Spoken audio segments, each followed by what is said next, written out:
Welcome to the Pondcast, the destination for insightful discussions and interviews on the appreciation, conservation, and husbandry of reptiles, with a focus on turtles and tortoises.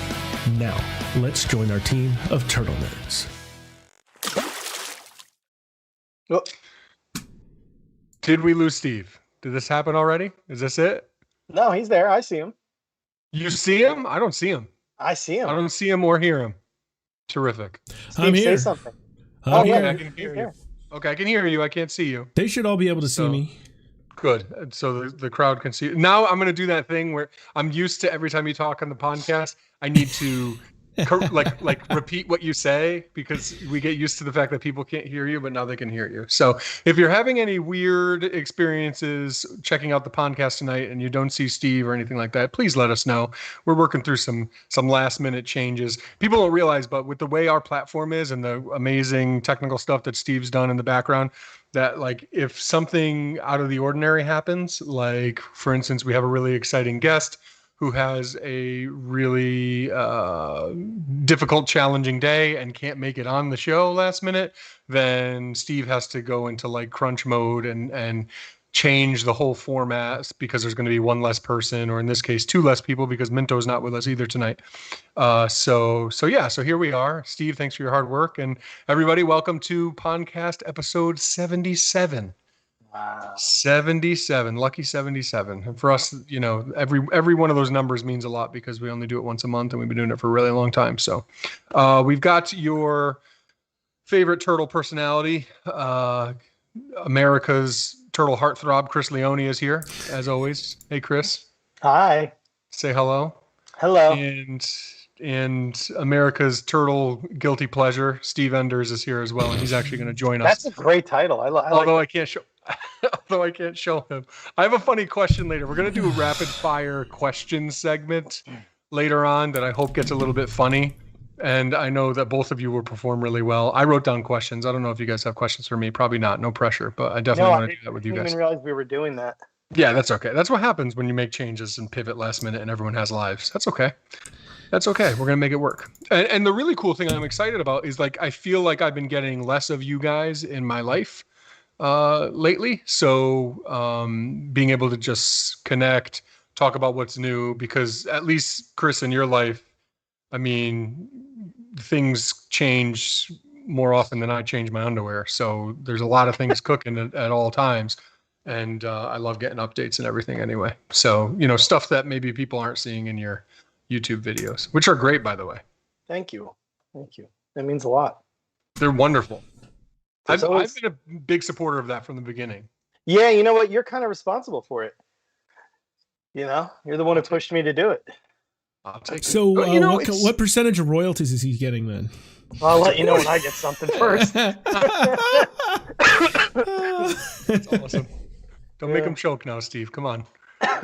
That's really cool. But you know, I was thinking about it today because we were talking about some different YouTubers, some bigger YouTubers, not just necessarily turtles, but reptiles in general, and pet tubers and animal tubers and stuff like that, who are really, really popular.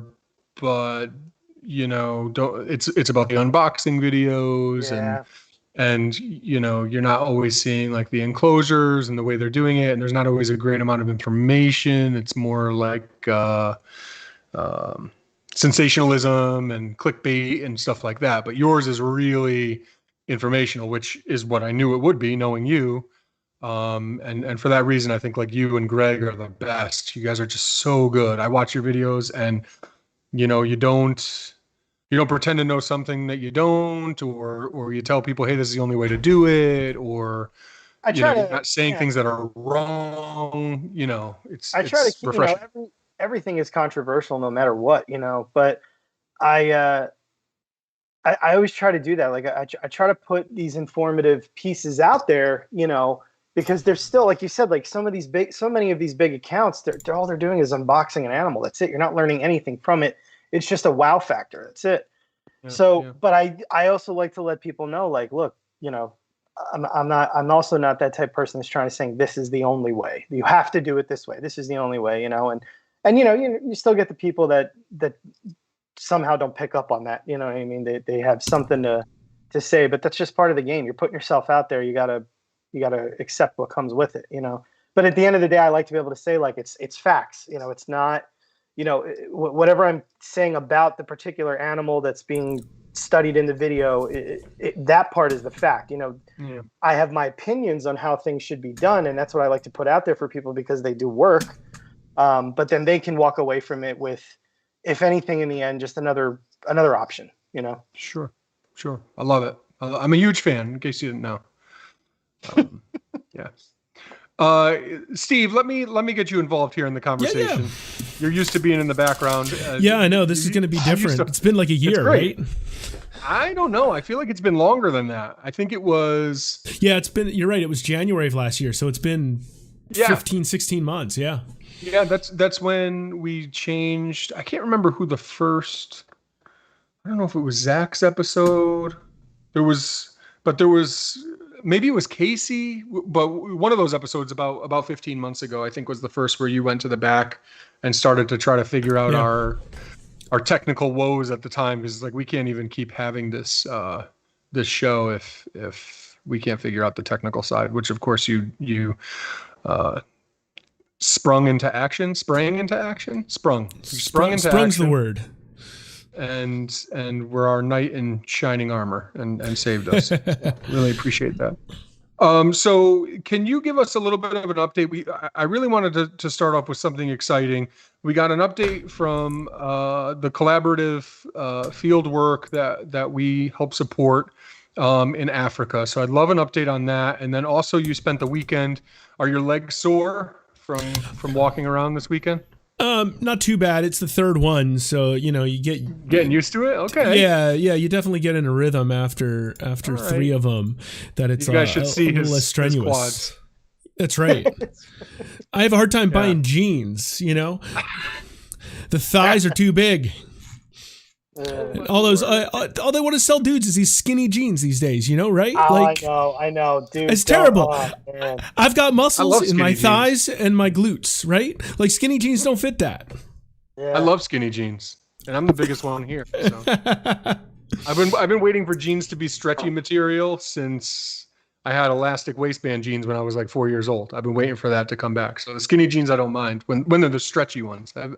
That pair of skinny jeans that has a little stretch to them. Oh my gosh. It's like jeggings for men. It's terrific. What's not to love? I'm designed to be in shorts all the time. Doesn't matter what. I know. We watched the video. Why are you wearing shorts? It's 40 degrees out. It doesn't matter. Sandals. They're comfortable. They're comfortable. They're comfortable. Everybody at work keeps they're like, "Why you're going to go in the woods with shorts?" I'm like, "Yes, I am." And I know that I'm going to be bleeding all over the place at the end of the day, but I will be comfortable when I get That's right. Okay. Chris Open-toed shoe Leone. That's what I call it. Well, the reason I was talking about... at least wear the boots, but... Yeah. It's debatable. Steve, the reason why I was bringing up your legs is because you were out doing field work this weekend as well. So update us. Let us know the good work. Right. What's going on with field projects right now? Because I'm excited to hear about it. So I assume other people are. And if you're not, then I'm sorry. But yeah, so just a couple days ago, hopefully many of you saw this on our Facebook page. I don't know if it was shared to Facebook because that's where our partner organization shared the video originally. So many of you know that about a year and a half ago, we ran a campaign to raise some funds for Kinexus conservation in Côte d'Ivoire, Africa. And so the basics of this program are, along with the African Colonian Institute, who is our main partner, they've collected a bunch of organizations together. And they have, so the plan is to translocate several Kinexus homiana and a couple Kinexus arosa into Azagni National Park in Côte d'Ivoire, which is a protected area. Okay. So these animals had been confiscated and taken out of the wild and lived in a zoo for a long time. And so ultimately, the research goal of this is then to compare how these translocated tortoises will use the land compared to the ones that are native into that park. But anyway, thanks to the pandemic and everything, we raised all this money in fall of 2019. And then in 2020, nothing happened, nothing at all, because of the pandemic. The team was not able to get from Senegal to Cote d'Ivoire, among other things. But here in April, work was able to get started, and the soft release pen for the first stage of this translocation was constructed, and the animals were placed in it. And so if you guys check out our Facebook page, there's a short video there from the team in Africa talking about this project and how exciting it is to release these animals into this soft release pen. The soft release pen is a half of a hectare, which is fairly sizable. If you give me a second here, I had made the conversion the other day and I just can't remember what it is, but I had it written down somewhere. So, nope, that one. This is the problem, is that Steve is our fact checker and Googler when we're on the show. So now that we have been talking, Chris and I are just sitting here. Yep. So it's about 1.25 acres is the size of this soft release pen. So it's pretty sizable. Like, in fact, most of us probably wouldn't call it a pen, right? It's basically land with fences around it to contain these animals. And I think there were 20 Homiana and 2 Arosa released into this pen, and they'll stay there for a year. So they experience a full seasonal cycle in this soft release pen where their health can be checked on regularly, etc. before trackers get placed on the animals and the walls are removed so they can just go out into the park. But so phase 1 has happened and the animals are in the pen, and it's really exciting. Really exciting. Are they normally sympatric, those species? I was just going to ask that. Yes, they are. And is there a danger of integrating, hybridizing the two? I don't know myself. I haven't heard much about that, but I know a lot of the places that ACI studies these two species, they do happen together, and they find them relatively close to one another. So, that's wild. So anyway, this stuff happening has lots of big ideas going as well. So far, this has gone. Yeah, so far this has gone so well that fact checking. That's right. Right. He had to do no, both. it's the I've been up since 4:30, so but he wasn't planning on this either. That's right. I was just gonna sit in the background, press a couple buttons, sling the cameras around. But anyway, so idea is to possibly release even more animals in the future, because so far this has gone really well with this first stage. So. That's wonderful. Really cool. I'm so interested in the fact that those species are so similar. I mean, like, you have to look at one little, determining slope on the back of the carapace to see which is which. Like, they're difficult to distinguish from one another, and they're being kept together. And then it makes me think of clinal variation. And, right. That if is it just that we don't know a lot, and they're the same thing but they vary across their range, and maybe where they're sympatric and they're living in the same area, the two different species, that they're becoming more like one another, or I don't know. I just don't know enough about them, and it makes me wish we've had Connexus experts on the show in the past. That would be really cool, because we could have asked them those questions. Oh wait, we have. Funny the questions you think of after you've had a guest too, right? Yeah, right. Of course, isn't that the way it always goes? What do you got, Chris? Chris from Dalton State sent me 2 of each to raise from his little program, and they honestly, I mean, you're talking about 4 animals. I understand that. So before I put my foot in my mouth here, of the 4 individuals, they pretty notable differences. The 2 and the 2, you mean, right? Yeah, and they they're growing. The Homiana are growing faster then this is what's interesting to me. And again, anybody who's listening to this, we're talking about 4 animals here. That's it. 4 captive bred animals. The 2 Homiana are growing faster, but the Arosa are far more active. Interesting. Yeah. But I mean, you see, you're someone who breeds species where you have like huge groups that include like 30 females. You could see the difference between the hatchlings from this large female Ibera Greek to this other female Ibera Greek, right? Yeah. So they're the same thing. They look the same. One's bigger. The hatchlings look different, Right. I don't know. It's just interesting. How about why your legs hurt, Steve? Tell us about that. Yeah, so this spring we got to get out and do a full season of wood turtles, and honestly, it's the first full season of wood turtles in the spring that we've gotten to do in a couple years due to pandemic, Pennsylvania being funny with permits, and our director of field programs could go on for days about that. But so it's really exciting. We got to hop out to our site that we've been working in for 5 years. And then we also added a new site last fall, which I think we briefly talked about on social media over the past year. So this was our first spring out at that new site. So this spring we have we've basically completed a full year now at our new site, and we've seen 55 animals within a little more than a 1 kilometer stretch of stream, which is amazing. 55 unique individuals. We've had 24 recaptures as well. So we're averaging about 13 turtles per survey. That's incredible. That's great. And we're still getting, even though we've got 55 animals, we're getting 60 to 75% new animals each trip out still, which is insane. So compare and contrast, and these sites are different in their ecology, their geography, their terrain a little bit. Our other site, we survey twice as much ground, and we have half as many unique turtles spotted there.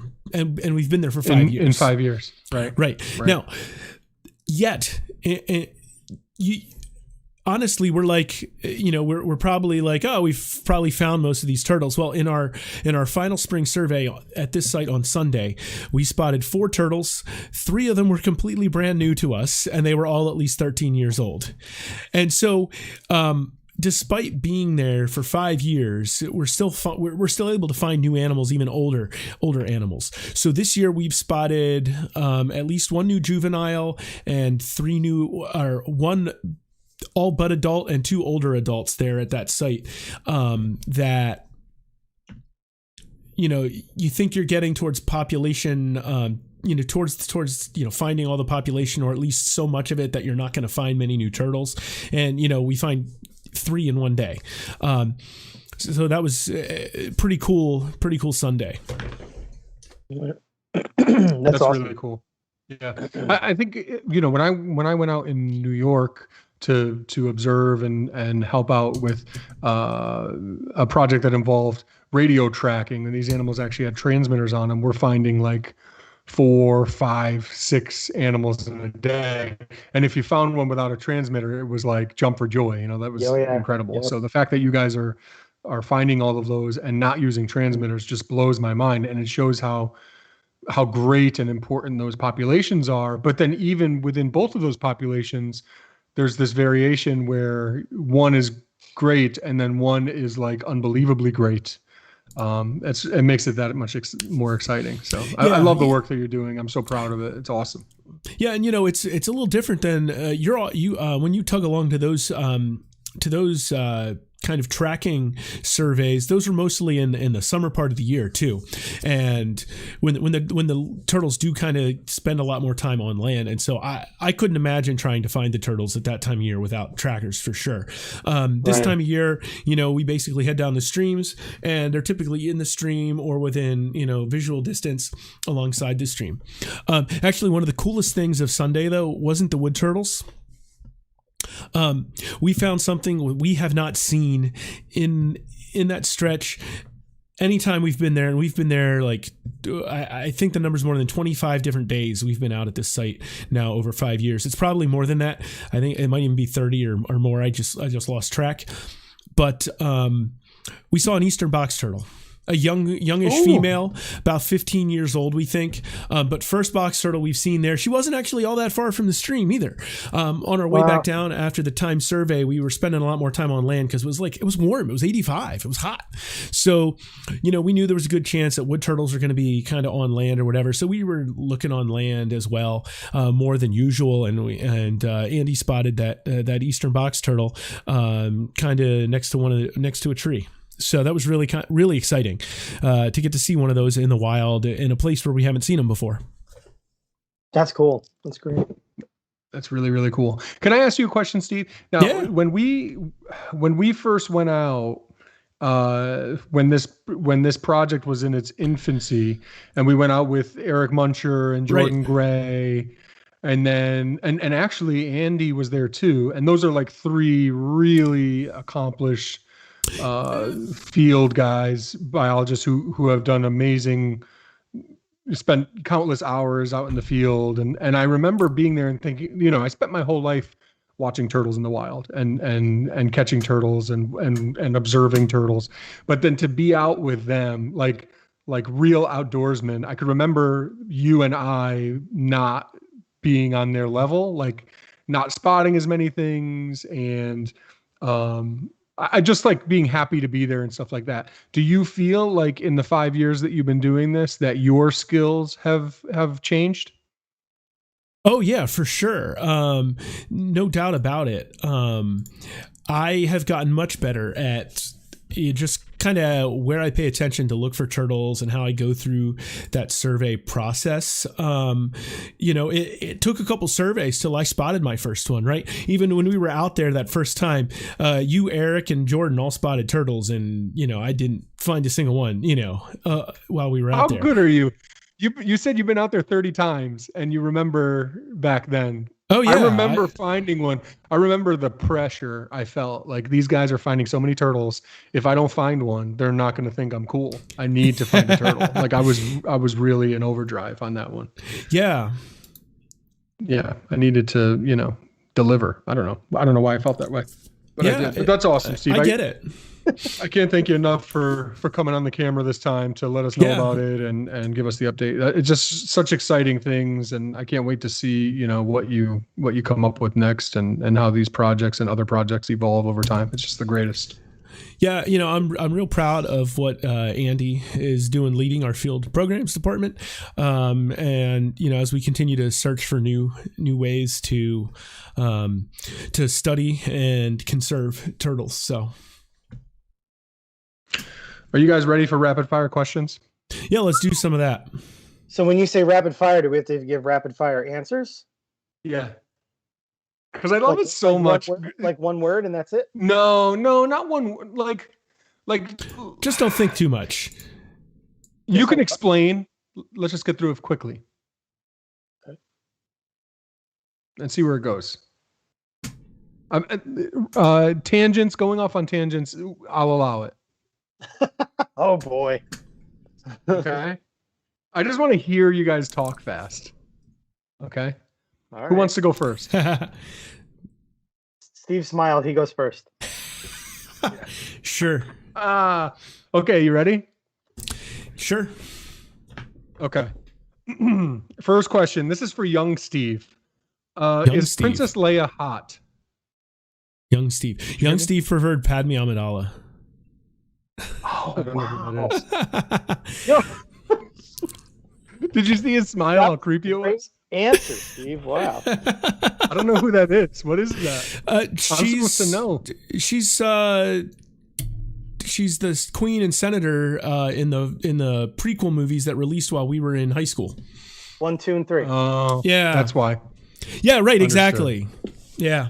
I even thought about coming up with another one and being like, all right, should I say this one or this one? But then that's stupid because I don't even know who any of the other characters are. I was thinking of like the newer Star Wars movies.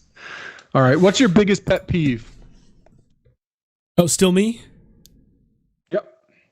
What's my biggest pet peeve? You have to answer. You're taking too long. I know I'm taking too long.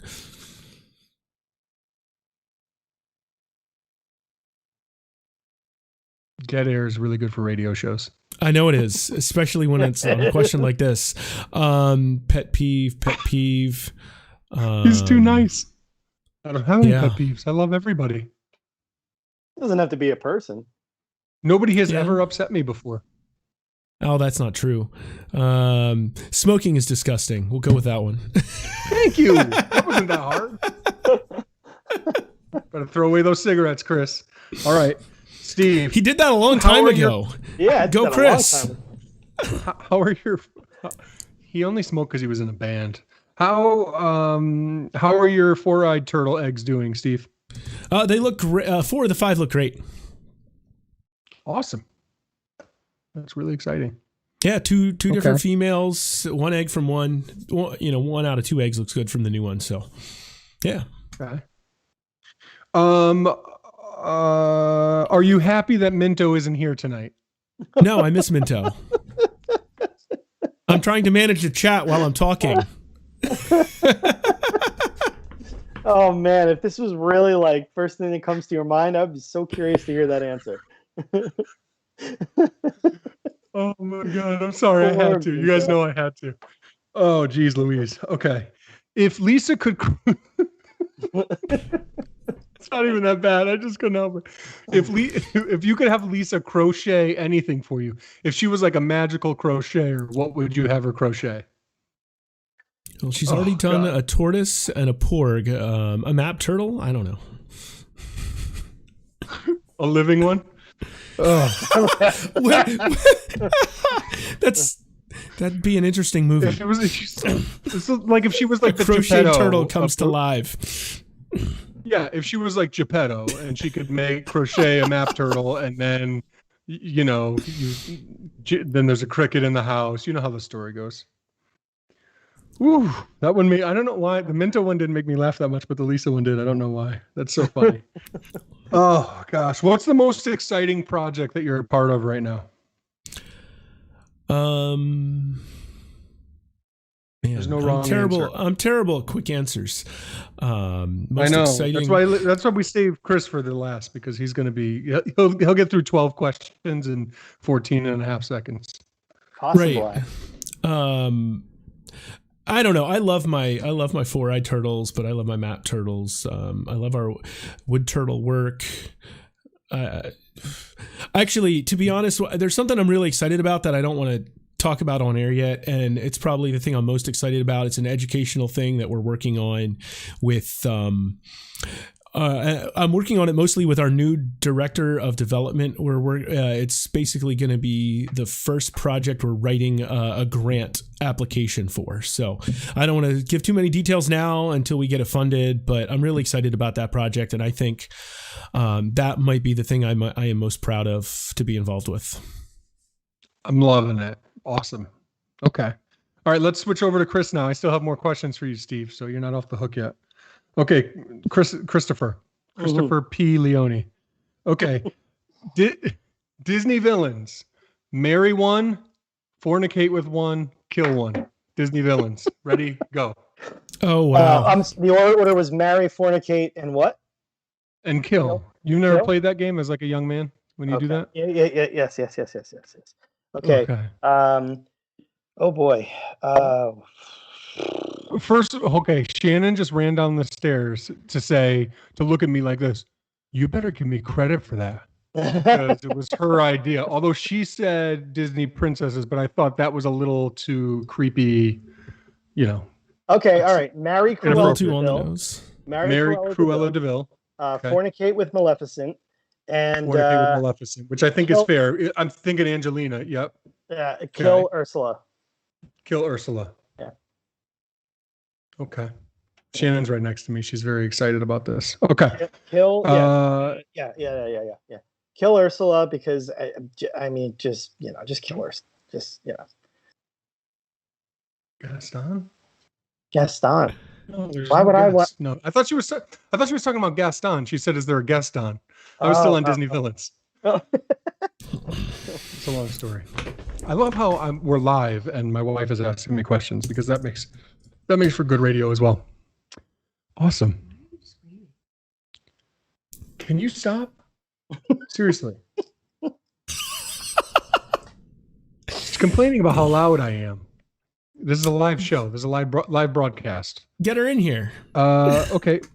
What is an animal or a bug that creeps you out? Cicada killers. What is that? Ooh, it's a Those big wasps. Yeah.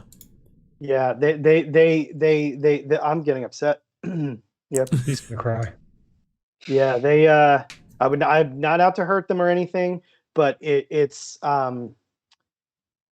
something changes in me when they like when you'll be outside in the summer and you'll hear they get one, you know, like, what are you doing with your camera? You're tripping me out. Is there a cicada killer there? Shannon is pulling the cord and I'm trying to straighten it out. I'm embarrassed. I was hoping I wouldn't get caught. Oh, okay. Anyway, yeah, cicada killers. They no. I don't know what that is. I'm gonna have to Google it. Cicada killers. Steve, can we get a picture of one for Anthony's dreams tonight? Yeah, sure. Some of these questions are Dude, they're like this big. They're like this big. And they just, here's this cicada just being all loud and yelling at his partner from across the tree or whatever, or just yelling at the neighborhood kids, and the next minute the cicada gets louder because the cicada killer found it. And then the cicada killer gets it on the ground and he's just wrestling with the thing, and it's disturbing. I'd like to put a request out to Matthew Hills and or Derek Johnson to make a meme of Chris doing this on camera, if we can, please. That'd be good. Oh God, there we go. We can have a caption contest. I remember when I had my first beer. New question. Do you like when I call you Chrissy? It don't bother me at all. Wow, that's a small one though. Oh, that's pretty big. Yeah. Yeah. Okay, we get it. Okay. Fake news. Fake news. Here we go. Here we go. That's New Jersey. There's your murder hornet. Okay. There's your Jersey Devil, everyone. Skipped right over the murder hornets. Well, there they are. There's your Jersey Devil. Look out. Chris, what's the most exciting project you're involved in right now? My kids. He said his kids. My kids. I miss them. Did you just fall in love with them all over again? My wife is about to leave me, not for you, but just for something better. Because you just said that. She doesn't know what it is, but she knows there's something better out there because Chrissy Leone exists. Terrific. Oh my God. Oh man. Not for you, for something better.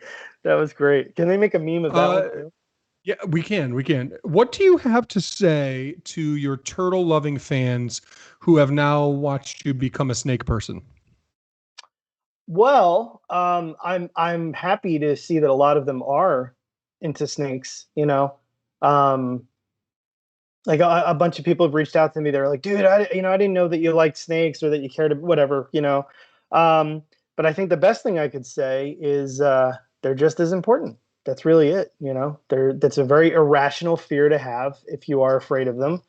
And that's part of my job now too. It's not just about working with the snakes in the field, but it's about, you know, busting myths and protecting them from harm that stems from complete, utter misunderstanding. And it's kind of amazing how much of that there still is out there, you know, today. There's still so much like, wait, what? You actually believe that? You know, like, but I actually want to say thank you because a lot of people have been playing my I do like a name that snake thing in my Instagram stories, and like thousands of people, you know, will play and you know, a lot of them get it right. It's pretty cool, you know.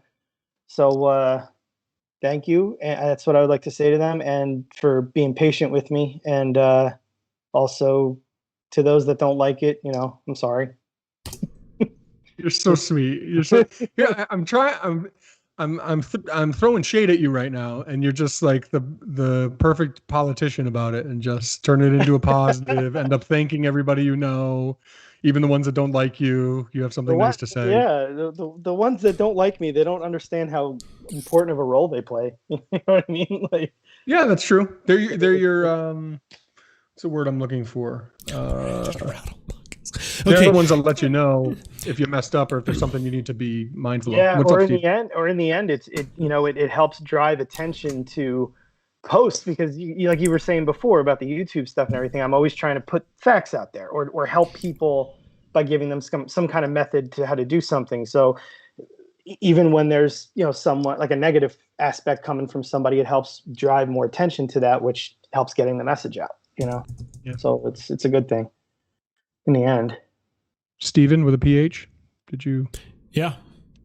Oh, Chris Drake had a great comment here, which for anybody who's had locals talk about snakes, he says the copper-headed rattle moccasin will chase you. That is awesome. It's true. It's true. It is so true. Yeah, my dad has always had a little bit of a fear of snakes, and but he's you guys know he's been supportive about everything throughout my whole life. But snakes are at the bottom of his list, and when we go away, he's one of the main people. He is the main person here, aside from other people that help out with taking care of everything, even the snakes. So when we were in Disney, we got him the hat at the Indiana Jones shop that says, "Why did it have to be snakes?" So now every time he comes down here to do work or whatever, he's got the hat on. But it's funny because when I started the new job, he said to me, he goes, "Hey, Chris, there ain't no moccasins out there, right?" I'm like, "Dad, sit down. We got to talk." Your dad does not talk like that. Oh, that's funny.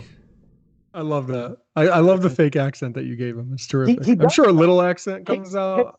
Casey picks on him all the time for the North Jersey accent. I'm like, "Yeah, how much was it?" It was like $40. 40. Yeah. It comes out. That's so awesome. I know it does because you make fun of it so well. So it has to come out a little bit. Okay, next question. Why didn't you want Minto here tonight? Oh, well, now that it's out, my plan worked. I actually called Minto's boss. He and I used to have beers, and I said, "Hey, make Minto stay longer tonight." Make him disappear. No, I was just joking. I actually miss him a lot. Yeah, it felt so dirty to have Steve read a comment from online. That was right? That was when it really became real and really hurt. Right. My heart. Somebody's got to do the job though, and I'm doing 3 of them now tonight. So. Yeah. I know. And you still sound amazing with a sultry voice. You got it all going for you, man. That's just right, gotta do baby. that. You gotta go Steven's mailbag.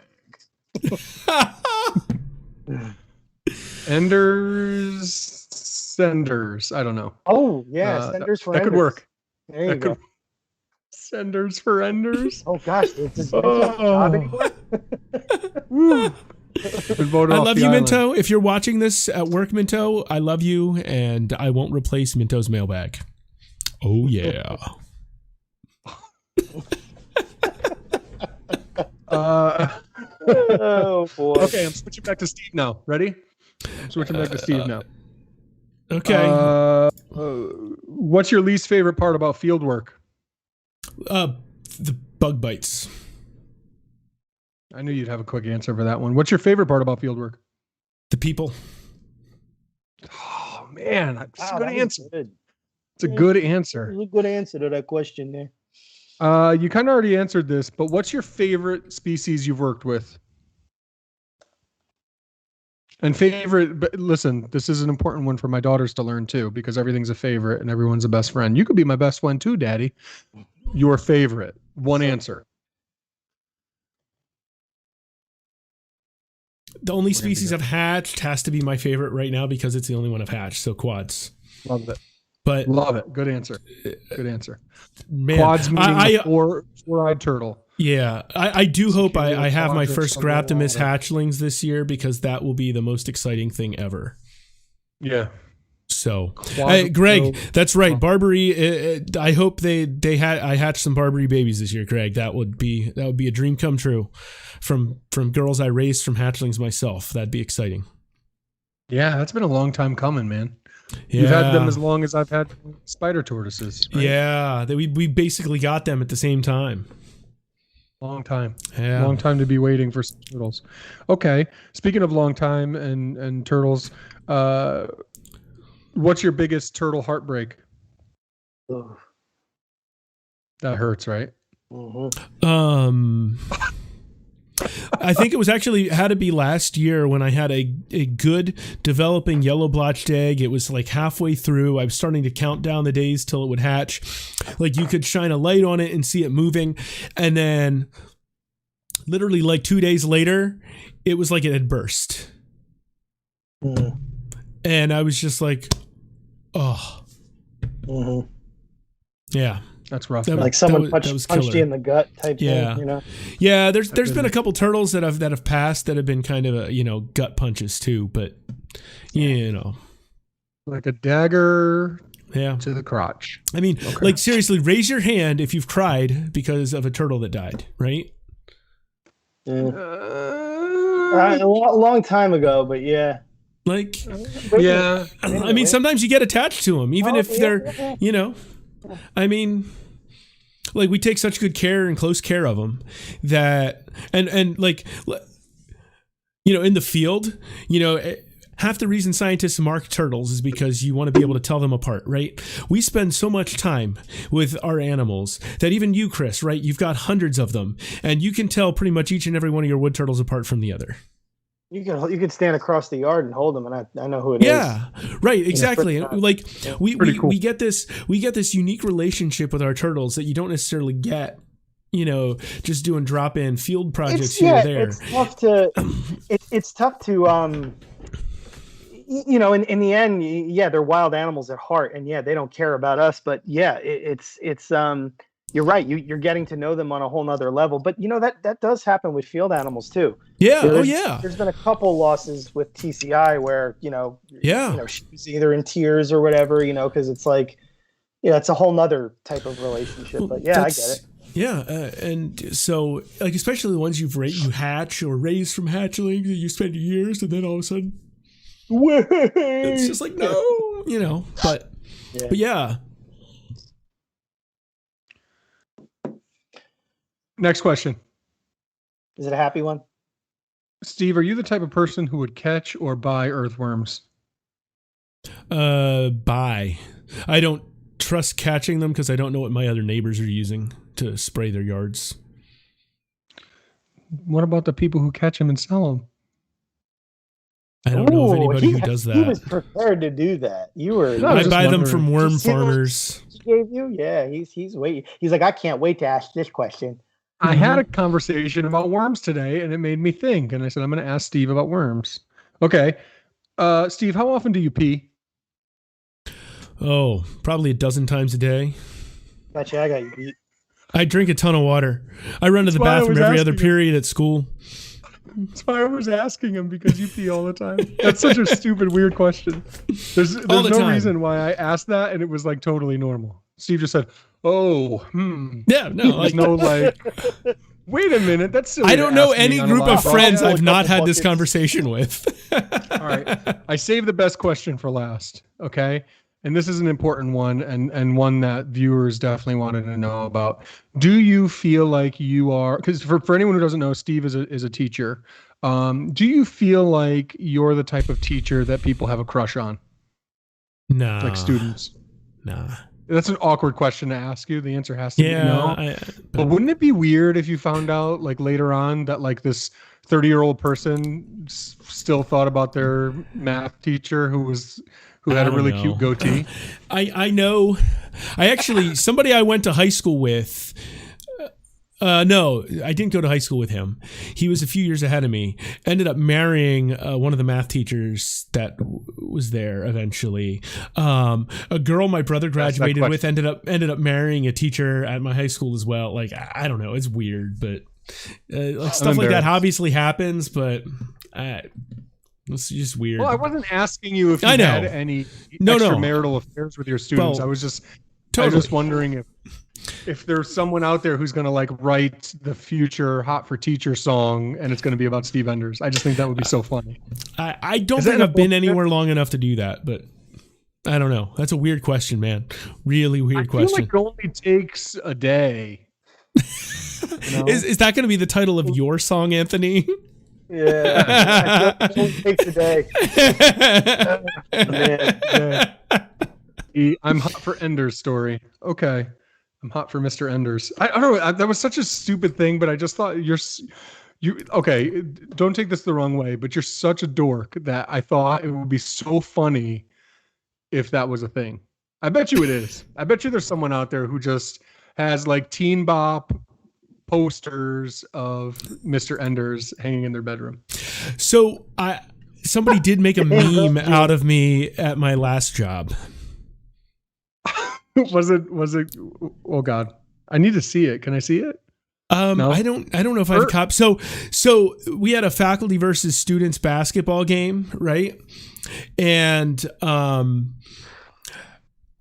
think I was like midway going up for a layup or something, and you can see the ball squirt out of my arm as one of the student players like hits my arm or whatever, right? And so the ball's just flying straight up instead of towards the basket, and it looks really awkward. And the students wrote a meme. It's like, what math does to your GPA.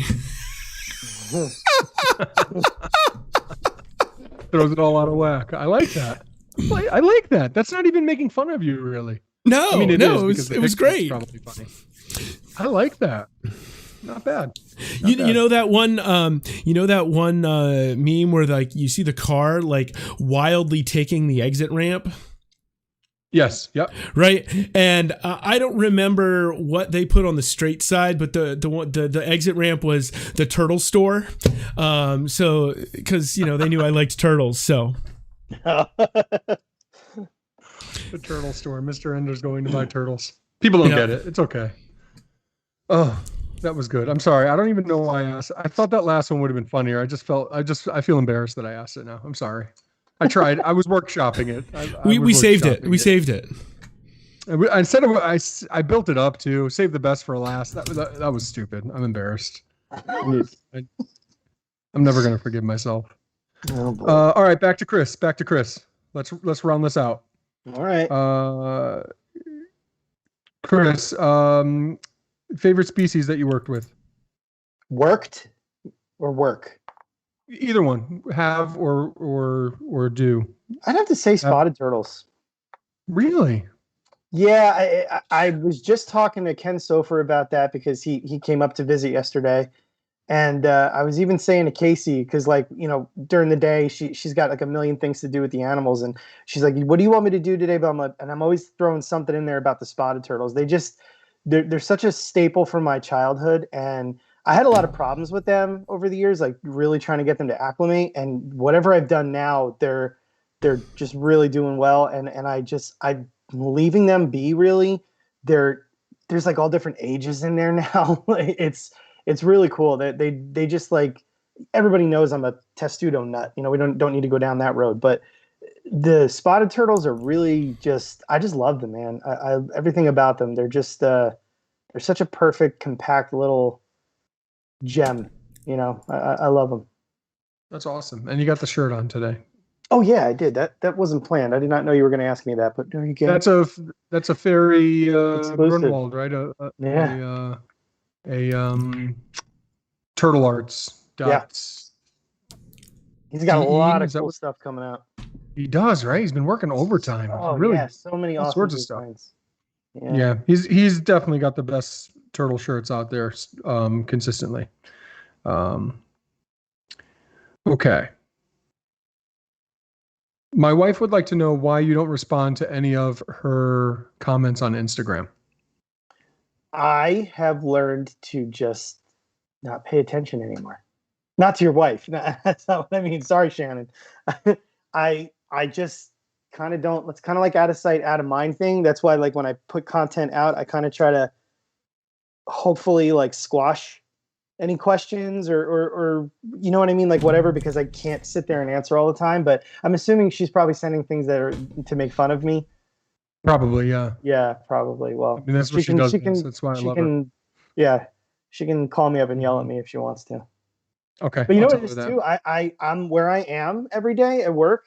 there is literally no connection to the world. My phone might as well just be smashed because it has absolutely, like, it freaked me out the first few times I started working because the girls cannot get me at all. So by the time I'm done, especially if I'm having a busy day and my phone turns back on, anything on social media is like the last thing on my plate because I gotta do emails, work emails, Garden State Tortoise emails, make sure the girls are doing fine. So that's the only negative is like things are really getting piled up and I can't answer them. I would be there for days. That's actually really cool. I miss that a little bit, being out and not knowing, and just like your family having faith that you're going to come back, and that's to the check only, in on you. That's the only part. There's always a little bit of panic, like, I hope everything's all right. You know what I mean? But yeah, it's awesome to not be disconnected from them, but it's awesome to be disconnected from, you know what I mean? Like, because we're all so glued to these devices, but the fact that it cannot work where I am it's cool. It's nice. I'm kind of excited about that for you because that's something that you I think struggle with. It's not your fault. It's just the nature of your life is that you're glued to that thing. So I'm not upset to hear that it's not pinging at all points of every day now. That's pretty cool. It is nice. Okay. What's your favorite part about field work? Kind of with Steve. The people are pretty damn awesome. How about least favorite? Least favorite would have to be the I want to say weather, but we're having an amazing spring, But I would have to say the weather really, like, it's kind of like, even though it's a job and it's conservation work, it's like just as much of a downer, the weather when it's going to be a bad day, as it was when you were a kid and you couldn't wait to get outside and catch turtles and frogs with your buddies. You know what I mean? Like it's like the worst feeling in the world when, like, it was 82 the day before and then the next day it's going to be 59 and raining, but you have to go out there, like you have to be on site. So I would have to say the weather. Not that it's been an unbelievable year. I would take this spring over any spring I think I've ever experienced, but you still get those days. Like, I think Friday is going to be pretty rough and it's not pretty, so that one letdown kind of sucks a little bit, So I would have to always say, but you guys know I'm a complainer when it comes to weather, Yeah, I've never heard you say that the weather's been good ever. It is this year, man. It is this year. It's always too wet or too cold or too hot, or it's always something. That's I think it's going to be it's hot out there when it's hot, and you guys know it's hot here when it's hot, but Yeah. So that's cool. Yeah. It's really cool. Okay. Last question.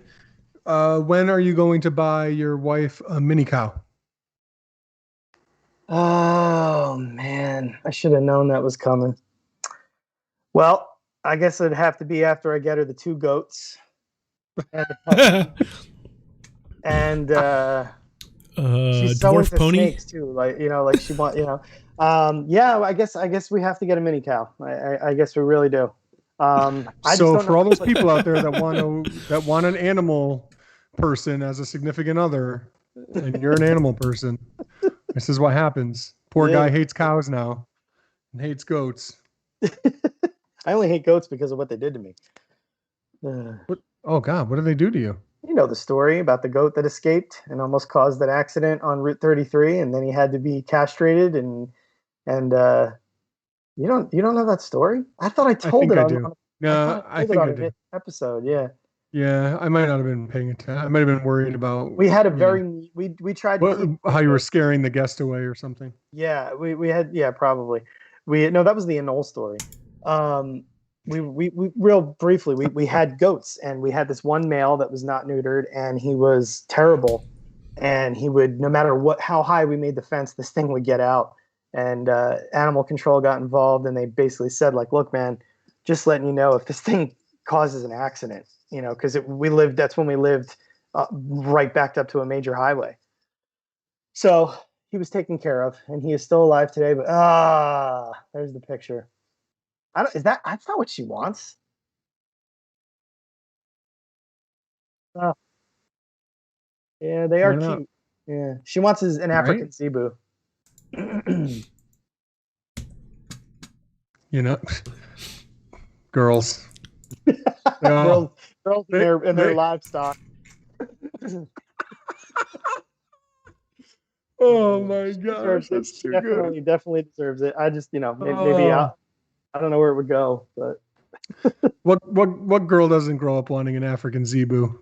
I know, right? That's what I always say. Listen, that's all I've got for you, but answer your social media questions. Exotic said it was very important for your public image. It's going to grow your channel organically. What do you want from me? She's got 800,000 subscribers. What do you want from me? I don't know. I don't know what to say. What do you want from me? I mean, I could either keep making content or spend it all in trying to answer everybody. But I get ideas from the comments, and that's what I try to put into the videos. But I don't even. It's impossible to see them all. She can't be seeing them all. She's got way more than I do. How? That's what she spends her day doing. Yeah, I can't. I literally can't. That's just the social media thing is just a small piece of the pie for me. Yeah. It's like catch 22, right? You get the big channel by doing all this stuff, but you don't get the big channel until you do all this stuff. And so, the time and whatever else, like any of our other pursuits. Yeah. How bad do you want it? You have to understand, I'm living vicariously through you. Okay. We both have a lot riding on this. I'm gonna have to give me the login credentials. Yeah. Give me the login credentials and I'll answer questions like I'm you, but I'll do it in a funny way. I'll make a total mockery of it. That would be awesome. Yeah. Hi, this is Chrissy. How can I answer your question? This is Chrissy. Oh, that turtle in that video? Yeah, I ate it. Yeah. Oh my gosh. Yeah. Sorry. I love you so much. Oh gosh. That was a fun little segment. I feel like we didn't just fill some time. We had some fun. I appreciate you guys a lot. And I knew that you would both perform well at it. So hopefully the audience is enjoying the silliness. Yeah, right. Well, if it was my idea, it has to be at least 80% silliness and 20% substance at most. Yeah. Can we ask you a question real quick? Yeah, go ahead. Because some of the questions you asked were good. So this is supposed to be a show about turtles and reptiles. So what is the project that you're most excited to be working with? Oh man, good question. I don't know. That's where I started, right? I'm really excited. Yeah, I'm really excited about because I have star tortoise eggs, and as many, there's so many people that breed and hatch star tortoises, and Chris is like, okay, big deal. I've done that a million times. I had a lot of trouble with them early on, and I'm really excited about them right now. Like they're not my favorite thing I've ever done, but like right now they've got me really excited because I've got 10 eggs in the incubator from one female, and she's new. She's the first clutch of 4 was her first clutch ever in February, and then she's not one of the ones you raised. No, she's never laid before. Oh, she's new to laying. Oh, okay. That's amazing. Cool, right? Yeah. I'm too. Like I honestly I don't care if I've hatched something 1,000 times or only once. Like I sometimes I find the ones that you hatch more consistently more fun too. Like I don't care if it's a painted turtle coming out of the ground or a spider tortoise. I just love it. Me too. I think that's great. There's nothing better than hatching a turtle egg. I know, because they're all important and awesome, and it's a new life that exists with with your support. I think it's the coolest thing. So I'm really excited about that. Right, that's awesome. 10 eggs. Wow. What else you got, pal? Well, I'd like to ask you the Disney villain question. Oh, yeah. Okay. I would. This is tough. I'll try to answer differently than you did. I'm gonna marry Mad Madam Mim because I think that she is funny. Mm-hmm. I'm probably going to fornicate with Gaston because I think he's the most. I think he's the most attractive. He's roughly the size of a barge. You can't deny it. And a man that eats more eggs than I do is definitely going to catch my eye, regardless. And then kill. Also going to catch your nose. Who'd you kill? I didn't hear the joke. I missed it. I said a guy who eats more eggs than you do will also catch your nose. Oh, a toot joke. A toot joke. I'm very familiar with toot jokes. I wish I was there when I missed it. I take toot jokes very seriously. And then kill. I don't know. I think I might kill Callahan from Big Hero 6. I don't like him. Oh yeah, you know what? I kind of wish I picked him too, because Ursula's not that bad. I like Ursula. I like when she does her little body language. Ha! Yeah. Sorry, Ursula. I think I'm gonna go with Callahan too. Keep singing. Yeah. All right. Listen, I have one more question for you, and then we have to move on to 10-year anniversary stuff. Yeah. This you have to answer quickly. If you don't, did anything you said? I already know what you're going to ask. No, I don't think you do. This is actually going to be a good question because people probably don't know this about you, or maybe they do. Maybe they have you pegged already. Okay. You have to answer it fast because if you think about it for a minute, if you go all Steve on it, then I'm going to discount it. It's going to be like, don't listen to him. He had to think about it, and that's it. And if this is okay, if you could work with if you could help conserve one species in the wild of any animal on the planet, what would it be? Go. Thinking about it. You're thinking about it. I don't know. I choose like a tree or something. That's impossible. Like an important part of the forest. Damn it. It's not a tree. Like palm oil. Like stop. You know. Okay, so 10-year anniversary stuff. Was that bad? No, like a tree that makes up a certain forest. There had to be some people watching that were like, "What's he gonna say?" And then you went for a tree. Yeah, because it's conservation.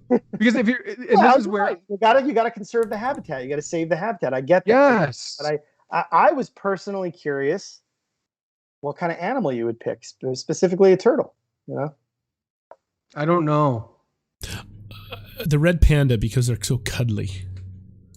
There you go. Steve answered it for you. See, and just when you said don't pull an Enders, he goes and gives you a direct, very quick answer. That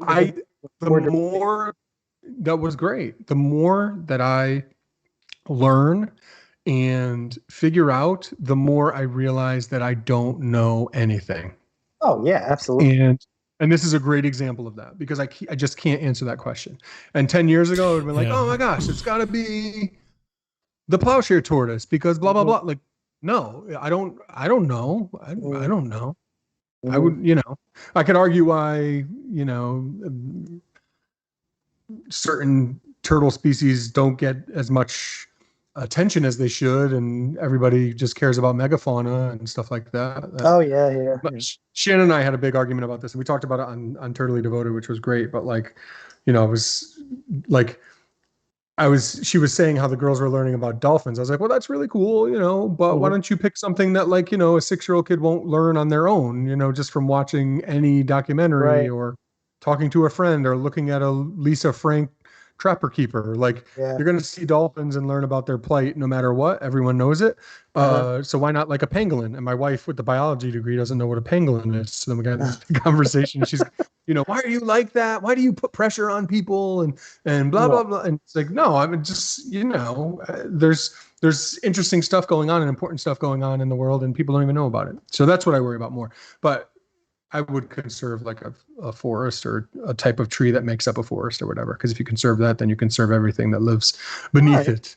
All right, you saved the answer. It wasn't as quick as I wanted it to be. But. Yeah, I know. You're just like, all right, stop talking.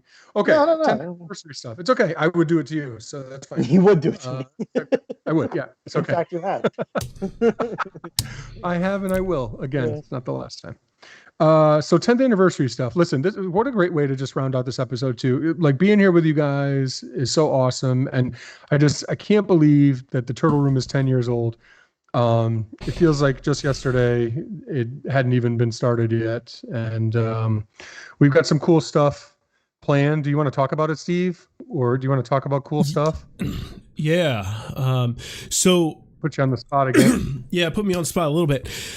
So I just whacked my mic apologies out there. So we are going to have another bonfire campaign coming up here in mid-May.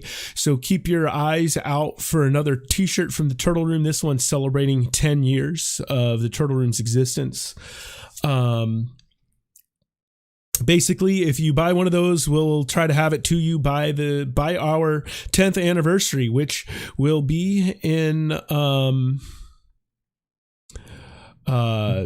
which will be on June 10th. You were going to say how many days? No, I just 38 days. I got distracted by a comment, so that was the problem there. Was it derogatory? Was it a good was it a comment on one of Chris's YouTube videos? What was it? No, it was Derek being ridiculous. Ooh, but we all love Derek for that, so it's not family friendly. Oh, it never is. Is it? It never is. So let me I'm going to minimize the comments here so I can try to go through this. All right. So yeah, we've got bonfire campaign coming up with the 10th anniversary t-shirt. Our goal is to get those onto your doorstep by June 10th. I think our Pondcast here for June is going to be, kind of celebrate our 10th anniversary. Minto should be back. Maybe you'll get all three of us plus Minto just talking about some of our memories of over the last 10 years. Maybe we'll come up with something better. I don't know. We got some time yet. I've been working on updating our website. We're going to hopefully have a brand new iteration of our website for you by our 10th anniversary.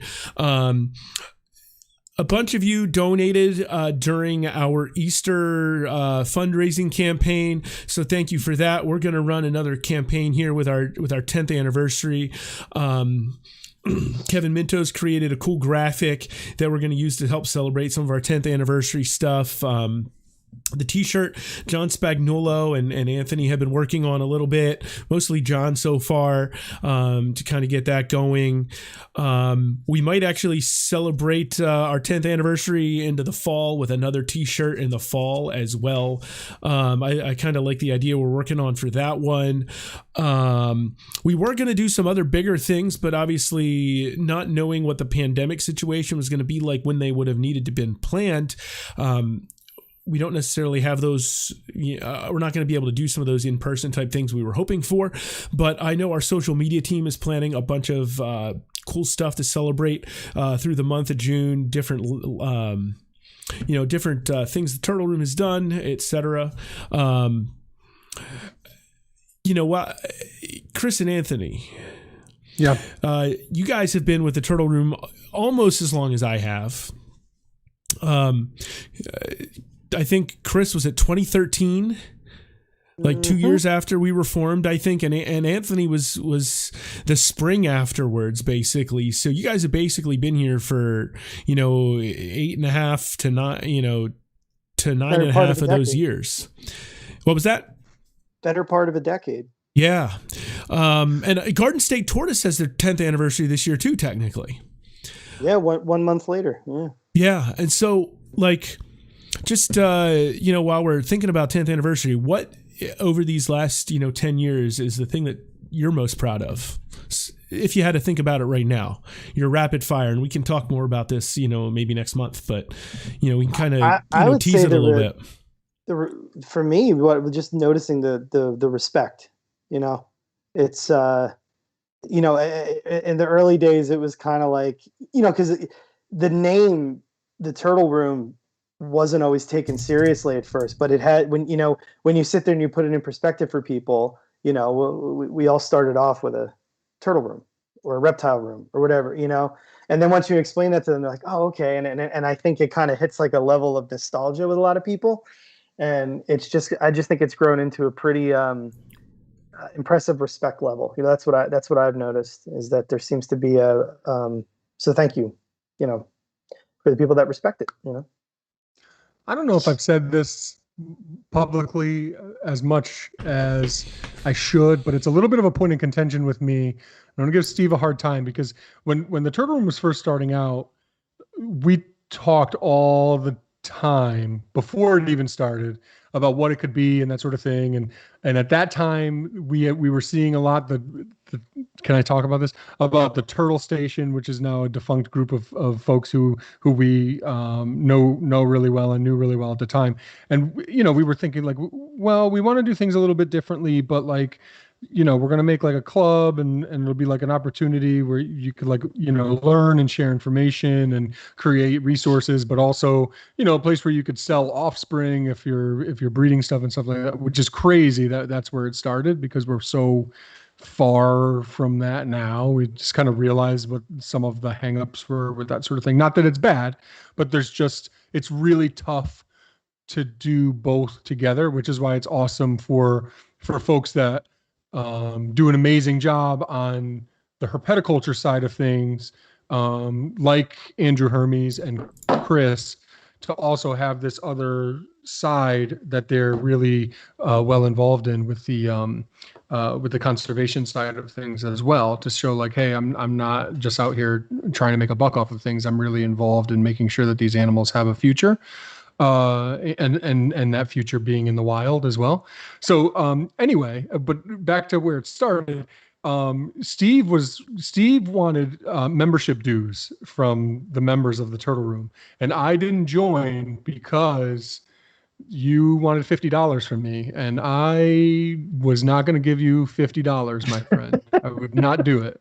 No way. And then eventually, I mean, we were talking every single day about like what it could be and what you could do, and you were building the website and making it all happen, which was so cool. And I remember thinking like, I just want to be a part of this so bad, but I can't find $50 right now. That was like, I wasn't even a student at the time, and I had like my student TSA membership, and like it was a dark time. It was a dark time. Let's put it that way. But yeah, so I always considered that I was there from the beginning, but I wasn't. I was more than just friends with you and more of like a outside consultant at the very beginning. It does bother me that Joe Sullivan was a part of the Turtle Room before I was. But Joe, if you're listening, no hard feelings, but it does bother me. Yeah. So anyway, just thinking back to that time, and like on one hand, it's like it was yesterday. And then on the other hand, it's like, if you look, if you, and I've said this many, many times, but if you keep at something and keep working at it every day, like we have, mostly Steve, you have, the main takeaway is that you can build something that is bigger and more important than you ever could have dreamed or imagined. And when I think of where this is going to go in the next 10 years, I can't even imagine how special it's going to be. And then the other part too, from a personal standpoint is, and I'm being rather succinct right now, even though I'm going on, I feel good about this. I'm very proud of the professional that I've become. And that's a combination of a few things. Number one, my social work training in the past. Number two, my veterinary training now. But most importantly, it's the Turtle Room, which really has helped me, and my relationship with Steve as well, and others as well. Chris, I mean, there's so many people that are so important to me because of and came into my life because of the Turtle Room. But Steve, from the very beginning, building something together and talking through a whole bunch of different things and learning with someone who has a completely different way of looking at things has been completely invaluable. And when I think of the people who are most important to me in my life, I think of you guys and others who are just different than me, but share a common passion, and we help each other grow and see different perspectives and have more self-awareness and accomplish more because we work together. Sorry, I blacked out. That's how you debate. That's how you debate. Have at it, Haas. I talk so much. Did you guys go to sleep? No, I'm here absorbing that wonder. I appreciate that, Anthony. Yeah, and like, the friendships is like we were talking about with fieldwork. Chris and I both mentioned like the building something as a team and making, the team is greater than the sum of the individual parts. Mm-hmm. Yep. And that's that's what drives me sometimes more than anything is growing the people, giving them the chance to pursue their passions for turtles as well, and just kind of unleashing them on the world to impact turtle conservation, like you guys have. I love it. Yeah. Right? It's great. It's great. I can't imagine, I've said it before. I can't believe where we are. But at the same time, there's so much more to accomplish. It's just great. I'm very proud of what we've done. This was good. It wasn't the plan. So I'll just circle back to kind of the beginning again, and we can move towards wrapping up tonight. But it wasn't the plan. This was last minute, just today. We had a wonderful guest who we're really looking forward to having on. And we're going to figure out when we're going to have him on soon. That's Dr. Zachary Loafman from West Liberty University, who is an amazing biology mind and amazing teacher and speaker. And we've been talking for a while. We're really excited to have him on the show. But he had something come up, something really important, medical concern with a family member today. So he last minute, actually, he didn't even cancel. I just saw something on Facebook about what they were going through, his family. And I said, hey, you don't have to come on tonight. And he said, oh, thank you. So we're going to do that within the next couple of shows. I'll just figure out what the date's going to be and let him know, that sort of thing, and just clear that up. But we're excited to have him on soon. And this was just something that we kind of pulled together last minute because we have really done a good job. I don't remember the last time we had to reschedule one. That's got to be a couple years. Yeah, which is big because it's tough. There's a lot of moving parts, a lot of people. Minto was supposed to be here and had to stay at work late because he's manager at work, and when people call out, then it's on you to handle it. I know that life all too well. So sometimes things happen, but being able to figure out a way to roll with the punches and make it work, I think that, that's something I'm really proud of too, because 5 years ago, we couldn't do that. 3 years ago, 2 years ago, we couldn't do that the way we can now. So thank you guys for being here. Thank you for the viewers for tuning in. If you have an idea for a guest or for a show or topics, or if you have questions that you'd like us to answer on a future show, let us know. If you think that we could have done better, let us know. Chris will not read those comments, but I'll try to take a look. Okay.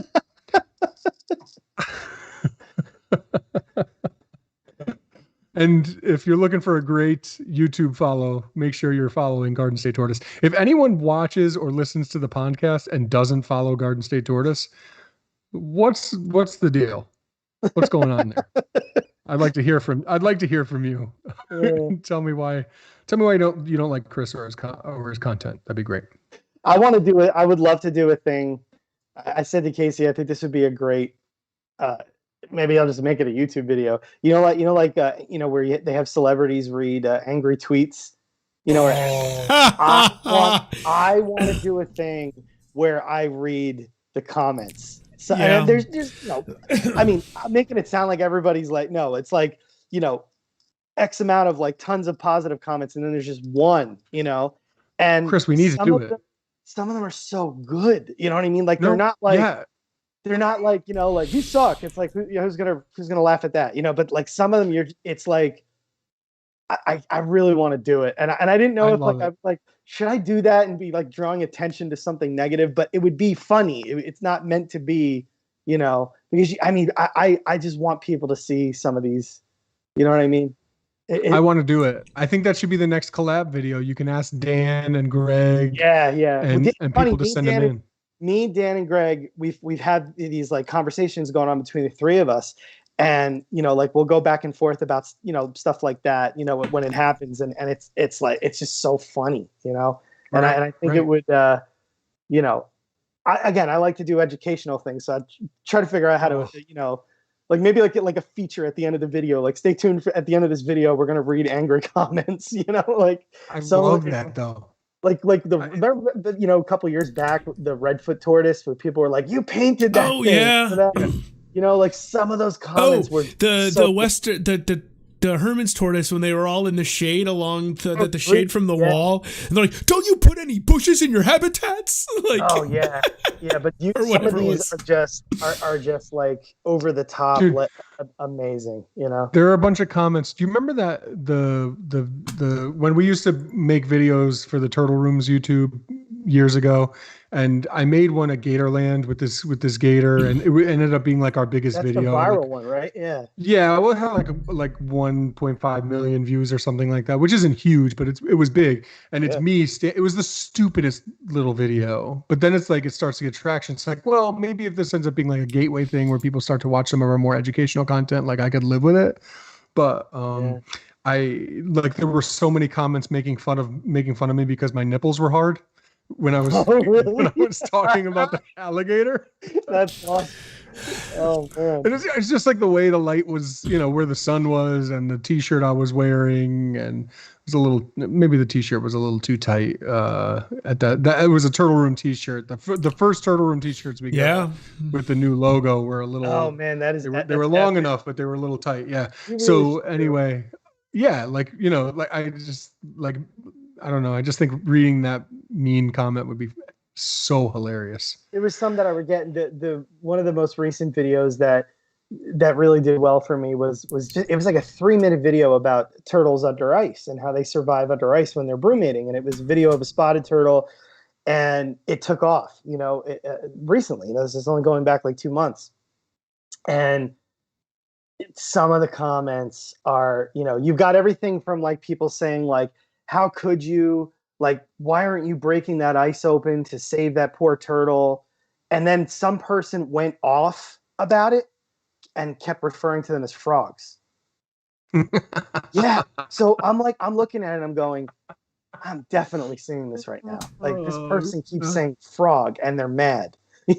Like it's just, I think it would be great. I really think it would be fun. I love it. Didn't you know there were invisible frogs underneath that ice, Chris? Oh man, I know. How dare I? Yes. Well, no, I think they're funnier. If, like you guys have to have ones where people are just like making fun of the way you look, or like those are the funniest ones to me. Yeah. Yeah. Like, why are you wearing that? I got one the other day. I was talking about hybrid turtles, and I guess I kept saying the word robust because like hybrid vigor. You know what I mean? And I kept saying, you do use the word. Somebody wrote. What did he goes? He goes, every time he says robust, do a bong hit and see what happens. Yeah. I was like, okay, that's funny. That's funny, That's funny because it's true. You do use the word robust. Oh man. Yeah. Oh. See, that's where it's so great. One thing I want to add real quick, like, if Dan's watching this, but when we were doing these collaboration videos, me, Dan, and Greg, and then we had Charlie on them, and obviously you were on one, but the one that I was putting together about the best pet turtle, Dan sent me a really long clip of himself, and every so often he would mess up, but I wanted to keep it because it was I was like laughing like uncontrollably, like my stomach hurt after and Casey's like, what are you laughing at? I'm like, I want to put these bloopers, like, his Dan would be like going on about something and he would just stop and he would like I can't mimic him, but it was hysterical, Oh man. Oh, I can imagine how funny that is. You have to send it to me. But he's got like the high energy approach, and super Yeah, which is awesome. But you're almost getting into character a little bit, which is, I'm sure difficult when you stumble over your words or whatever to be. Whereas then you have Greg, who's like very laid back, and it's easier to like just be cool about it if you're stumbling over your words or whatever. Just correct yourself. But if you're like in character and all high energy, yeah. Anyway, that's really funny. So stay tuned for the Turtle Nerds read mean tweets. Yeah, we read your mean comments or something. Well, if you make that, well, first of all, you have to make that. Second of all, I have to be on it because I want to talk about my nipples for the video. Yeah, if you don't mind. Yeah, that'd be great. All right. Yeah, it's happening. Cool. There you go. You heard it here. If you say it on the podcast, you have to do it. Mm-hmm. Okay. It'll be robust. It won't be a robust video per se, but there will be a robust level of quality in the robustness. of the video. For your robust viewing pleasure. Correct. Perfect. Or your robust hard nipples, whichever. Okay, well, that took a weird turn. Trying to see. I think I'm all right now. Thank you guys so much for tuning in. We couldn't do this without you. This is episode 77. Can't believe we've done the 77 of these things. We'll see you next month, which will be the month of our 10th anniversary. The week of our 10th anniversary. The week of our 10th anniversary. That's right. That's right. Yep. See how we copy what he said, because we're used to people not being able to hear him. Yeah. So this has been a fun one. I really appreciate it, guys. And it was nice to kind of get together, because everyone's got their busy lives and everything. We don't get a chance to just talk like this for an hour and a half, which is really cool. Yeah. So everybody have a robust night, and we'll see you next time. Good night, everybody. Thank you. See y'all.